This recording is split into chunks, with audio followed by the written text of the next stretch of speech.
And so this then morphs into an interest in festivals. Yes. Okay. Yeah. I'm getting you there. You are. I'm coming. We're getting to that point. Okay. Yeah. So then another strand of this, and following on from Blackpool, is the idea of the Light Festival. Now it's kind of amazing that across the world, certainly in the last sort of 6 to 10 years, there's been a giant explosion of different light festivals. I mean, they're everywhere. They're cropping up everywhere.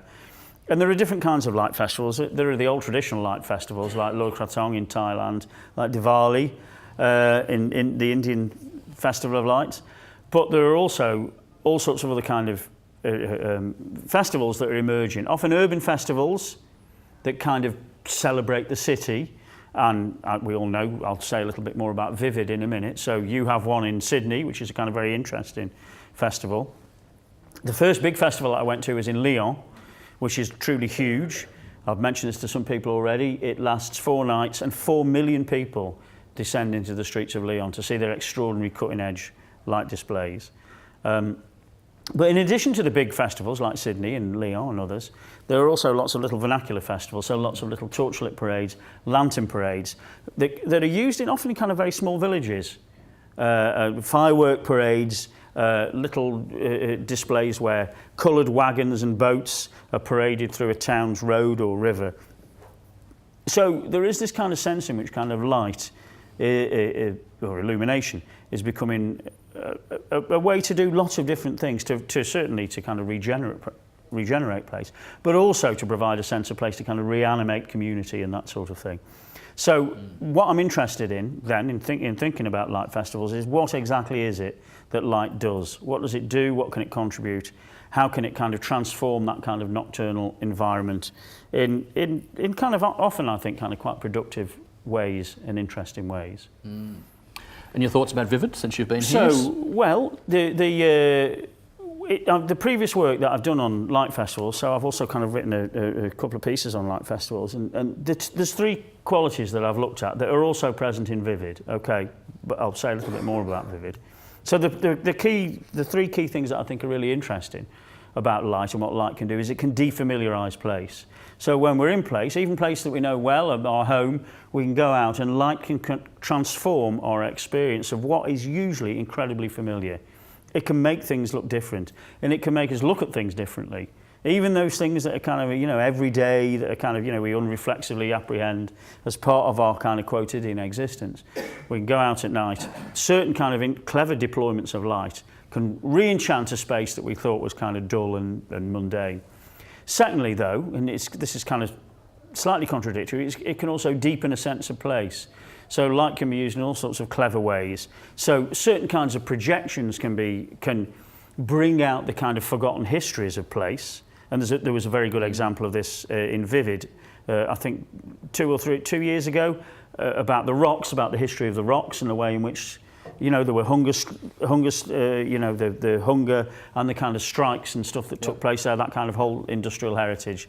It was projected onto the buildings and brought that back into memory, if you like. So there's kind of projection techniques, but there's also ways in which illumination can pick out certain qualities of place that you don't usually recognise. So, for instance, architectural features that you can't even see by day because they're too far away can be kind of brought vividly to light.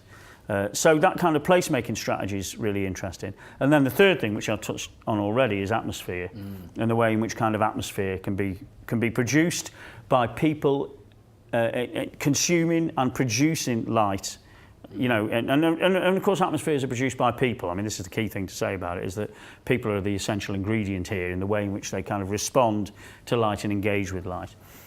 So as far as Vivid's concerned, there's 2 kind of things that I think are particularly interesting. What's really significant about Vivid is the sheer degree of interactivity that the festival produces. I mean, I've never seen a festival that's so focused on interactivity.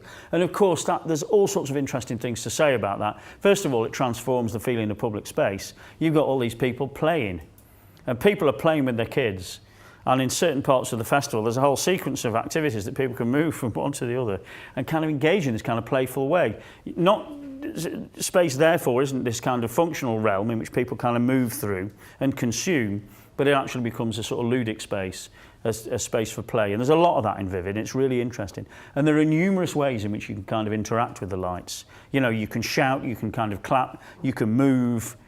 There's a host of different kind of, you can paint. Very kinetic kind of interactivity. Yes, a very kinetic, and you can, as you know, you can paint the kind of harbour bridge in the colours that you choose.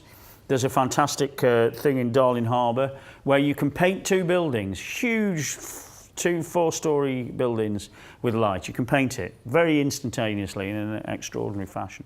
So in addition to that, this interactivity also, of course, stokes up atmospheres, playful atmospheres. So what people do and how they interact with light is absolutely integral to the success of Vivid.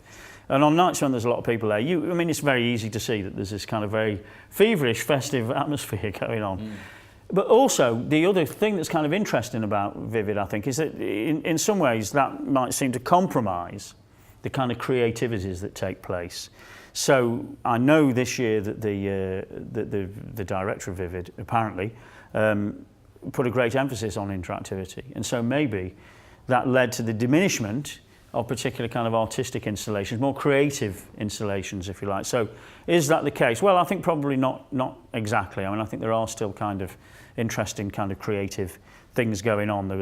If you go to the sort of smaller spaces on the rocks, in the alleyways, in the kind of more marginal spaces of Circular Quay, you will find people who would describe themselves as artists rather than light designers or technicians or whatever. And so it's kind of interesting to think about the balance between the opportunities to kind of create really interesting, innovative things and the need to kind of satiate a kind of public hungry for kind of entertainment. One of the things that people might say about Vivid, I mean, I know some people I've overheard this as well, is that people think it's empty spectacle. So there's the idea of, the Sydney Opera House is kind of illuminated. So is the Museum of Contemporary Art, illuminated in incredibly cutting-edge ways, but, does it have any depth to it, this? Does it lack meaning? And even more, in Darling Harbour, this extraordinary display of fireworks, illuminated fountains, lasers, and projections of images screened on mist, all at once. It's like an all-in-one kind of extraordinary kind of engaging spectacle. But it's in Darling Harbour, which itself is being kind of produced as a kind of spectacular space. Is that about kind of, what Guy Debord might call the society of the spectacle, a kind of way in which kind of people are lulled into as kind of passive victims of a consumerist society, and they just consume these things without thinking about them. I don't really like that critique very much, I have to say, but I think there are maybe elements of Vivid. So, for instance, the Star, the casino, had bought quite heavily into Vivid and has produced its own spectacles. And there seems to be a very definite private interest rather than a public interest, which is kind of quite interesting. So there are kind of lots of tensions and interesting things going on. And in this festival, which is ever developing, it's an emergent thing. It takes different forms, it's growing all the time. So what will happen, it's hard to say, but at the moment, I think, at this stage, it's kind of in a very interesting place with all these different kind of, desires and all these different kinds of creativities that are emerging. The final thing I will just say about Vivid, as I mentioned this to a few other people, is I don't think it's very good about that second quality that I talked about, producing a sense of place. There are certain installations that refer to Sydney's history or to Sydney's culture or even to Australian culture, but a lot of it could be anywhere. So these are displays that could be anywhere, and I think that that's something it perhaps needs to look at, to maybe draw on certain kinds of, to if you like, kind of stoke up and elaborate upon local identities. And I'd particularly like to see more contested identities, but maybe that's just me.